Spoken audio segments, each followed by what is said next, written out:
Hey guys, Tim here. Not really sure what this video is. It's kind of a convention haul plus stuff that I've picked up recently. Just an amalgamation of just random stuff that I've gotten over, well, pretty much since the last video. Convention haul over this last weekend, Easter weekend, was at MTech again. This is the 11th time I've gone, and I've gone for every year for the last 13 years, but of course in 2020 and 2021 the convention didn't happen due to the pandemic, so those 2 years did not happen, did not get to attend. So I've been 11 times, but I've gone every year that it's happened over the last 13 years. It's almost 15 years of going to anime conventions, so that's really cool.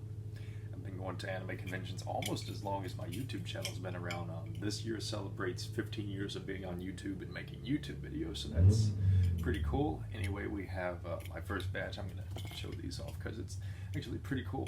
Second, third, fourth, whenever it went to 14.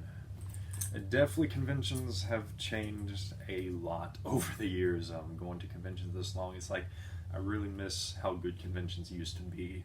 From 2011, I'd say 2011 up to around 2015, and then of course 2016 and beyond, people just started losing their minds, and it's just gotten where conventions just aren't as fun anymore.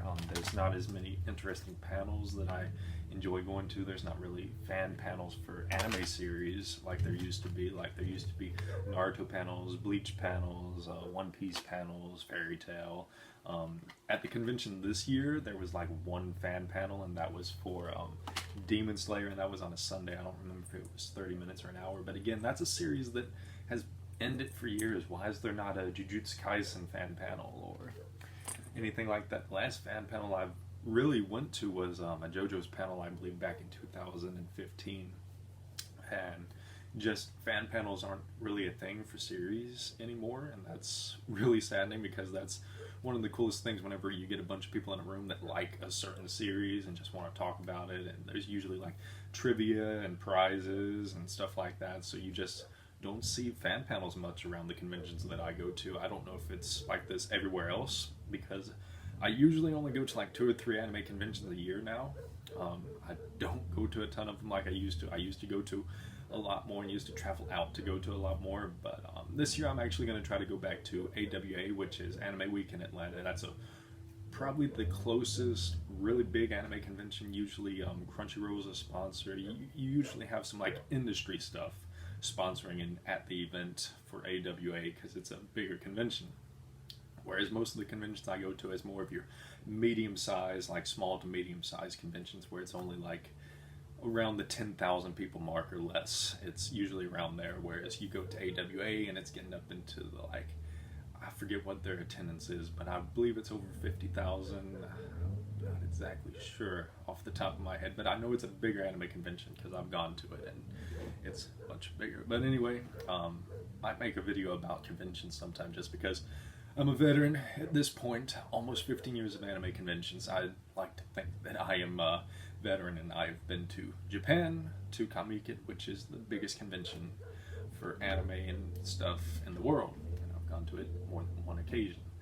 Anyway, we have a Lucy figure. This is one that came in recently. Really happy about this.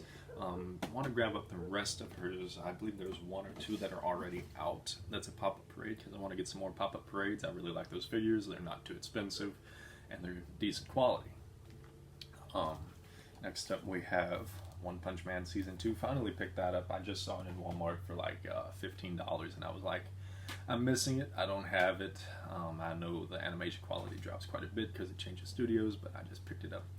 Another thing I picked up was I picked up a French book because I've actually been thinking about what's going to be my next language after Japanese. What's going to be my third language that I learn, and I've narrowed it down to German, Spanish, and French, and I think I'm going to go with French. I got this. Usually I buy up a couple of books just to get a little familiar with the language and see if it's something that I might want to go down and learn. And French is supposed to be a language that's going to actually grow and might actually be useful in the future, in the coming decades, whereas Japanese is projected to become less and less because the population is supposed to decline and it's going to be less and less people speaking Japanese, whereas French It's a growing language. More and more people are going to be speaking it. Of course, English and Mandarin are probably going to be still above French and probably Spanish too, but French is going to be a growing language. It might actually become a dominant language in like 100 years or something. I don't know.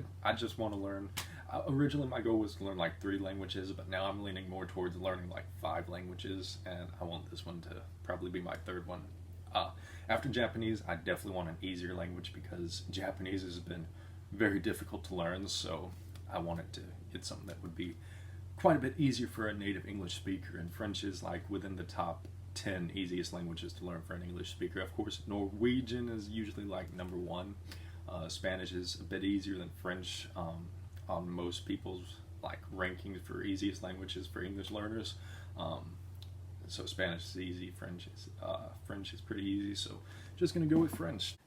Next up we have this, which is a autograph of the 4th Raikage from Naruto, and it is by Bo, and I forget his last name. I don't really know how to pronounce it, and with his autograph I can't really read it, but it's a very long and hard to pronounce last name. It's a strange last name, but he is the voice actor from Jet Black from Cowboy Bebop, which of course he had posters there, and he was Captain Abbott from Star Trek Into Darkness, and Ogremon from Digimon, which is really cool because I believe it's from the original Digimon. I don't believe it's from the remake. I hope it's from the original because I actually like that Ogremon better than the Neuro Ogremon, unless he's voicing him the same and his voice changed. Anyway, don't really know. But anyway, we have a autograph. That's basically what I go to anime conventions for these days. Usually I'll go and pick up 1 to 3 autographs. Unfortunately, he was the only autograph that I actually wanted. Muroko's voice actor, Anaris, whatever her last name is, the race's voice actor, she was in the news recently-ish in pop culture because she was basically online talking about how only black people can voice black characters, and her double standard of, oh, it's okay if we voice characters of different races because of equity and stuff, and it's just like, get out of here with that. Unfortunately, I did not know this until the convention, but Kaname Tosen's voice actor has been replaced in the new dub for Thousand Year Blood War Bleach. Originally, he has been voiced by 2 other voice actors, both white actors previously, and that's the voice I know him for, but apparently he's been replaced because there was a guy there with the Kaname Tosen, and I was like, he's not the voice of Kaname Tosen, and I actually looked it up, and apparently he's the new voice of Kaname Tosen. So anyway, she was a racist, she was there, Amanda Miller was there. She didn't really voice anyone that I really wanted an autograph of, and she only had like 2 posters there, and it wasn't of characters I really wanted. So his was the only autograph I got. Wasn't really anyone else there that I really, really wanted an autograph from, well enough to pay them the price to get it, so that's the only one I got. So yeah, that's basically the only reason, well, the major reason why I go to anime conventions now. Usually I'll check out maybe 1 or 2 panels if there's anything that I wanted. This year there wasn't even a panel that I really wanted to go to, so I didn't really go to a panel, but I go for the autographs, and I will check out the dealer room just to see if I can find anything, and most of the time I don't find anything in the dealer rooms anymore because I don't buy English manga anymore. I don't really buy English anime anymore. I definitely don't buy figures at anime conventions because of bootlegs. Usually I'll just pick up miscellaneous stuff. I'm usually on the lookout for like anime VHS and like older stuff that I can't readily get online. But I did actually pick up a video game this time. The Bleach video game on PS2, one of them. And I actually do not have a Japanese PS2 yet. I might actually get one whenever I'm in Japan next month. Right now it's currently looking like I'm going to Japan next month. Hopefully that'll still happen. But I do need to get a Japanese PS2 that way I can play my Japanese PS1 and PS2 games. And it would just be a lot cheaper to buy one whenever I'm there as opposed to like buying one off eBay or buying one at a convention. But really I could have got this cheaper. This was $25. I probably could have got it for like 500 yen in Japan. But the problem is if you can find it, because whenever I was in Japan last time, it's like I bought every Bleach video game that I was able to find. I actually don't think I looked at DS games. Really should have looked at those. But I did actually look on like the GameCube and PS2 for Bleach games, and the only Bleach games I've found whenever I've been in Japan years ago was Bleach Heat the Soul on the PSP. So I bought all those I found, and I couldn't even find all those that I was missing. So just picked this up. It was $25. I took $100 with me to the con, and I was basically like, all right, I'm gonna try to spend this, and I didn't even spend all that at the convention. So those are the only two things I got from the convention. Last things I got is some movies and a strategy guide that's pretty cool. I picked up the Dirty Harry collection because, of course, I was in Nashville, so I wanted to drop by McKay's and pick up some stuff that I was able to find. And I got some Muhammad Ali DVDs and another boxing DVD. And I guess this is the last thing that I have that I haven't shown off in a previous video. So this is actually really cool. I don't think I have this.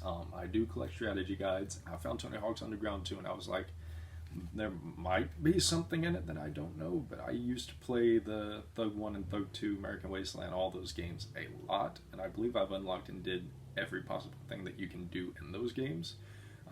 But I thought this was cool. It's a very small strategy guide because it's a very short game with not a lot in it, and it's just really fun. So really happy to have this. I do collect strategy guides. Usually I just look for the Final Fantasy ones, the Pokemon ones, but sometimes I'll pick up random ones for video games that I might like. So I picked this one up.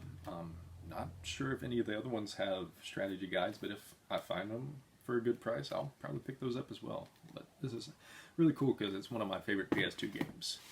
So yeah, that's all we have for this one. There's probably going to be at least one unboxing this month. I do have something coming from Japan, and next month may not do any unboxings because, again, trying to save for Japan and buy stuff there. So yeah, probably not going to be a whole lot of shopping from now until probably June or July whenever I get back from Japan. So probably not going to be a lot of videos. I'm actually going to try to film more whenever I'm in Japan. It's like I never film whenever I'm over there, but I do want to try to film some this time whenever I get over there. I'm going to go into Tokyo, going to stay in Tokyo some. I'm actually going to fly down to Fukuoka. I have a friend down there. He's going to show me around. I'm just going to visit down there for maybe a day or two. I'm actually considering going over to South Korea because they opened a new ferry that will take you from Fukuoka, well, not really Fukuoka, but it's right by Fukuoka. You can leave from there, and it's like a 3-hour trip over to South Korea, to Busan. So I might actually take the ferry over there and fly back, or fly over there and take the ferry back, something like that. I might actually go to South Korea for a day. I'm going to look into what restrictions they have and what all I would need to be able to do that, because that would actually be really cool. I'd be able to go to 2 countries in one trip, and it's not that expensive to go over there as far as doing a flight or doing the ferry. So I might actually be doing that. I'm going to do it Fukuoka a day or two, and then back up to Tokyo and spend most of my trip there. I really like Tokyo. I'm definitely going to spend quite a bit of my time there. Or I might take a day trip or 1 or 2 days down to Kyoto. Not really sure. I want to expand a little bit more this time, but I'm going to have to see how much money I can save up until then, because right now the trip is looking pretty good. And it looks like it might happen, and I just didn't have a ton of time to save for it, but the trip is looking like it's probably going to happen. I have enough to buy the trip, and of course I'm going to have to buy a flight from like Haneda down to Fukuoka, because I do not want to ride in a train for like 5 to 6 hours and waste a lot of my time whenever I can do it in like an hour with a flight, or less than an hour. So probably going to fly down, fly back, do stuff like that. So I'm going to be out a lot of money on this trip, so not going to be many new videos coming up in the future. So I will see you in the next video. Later.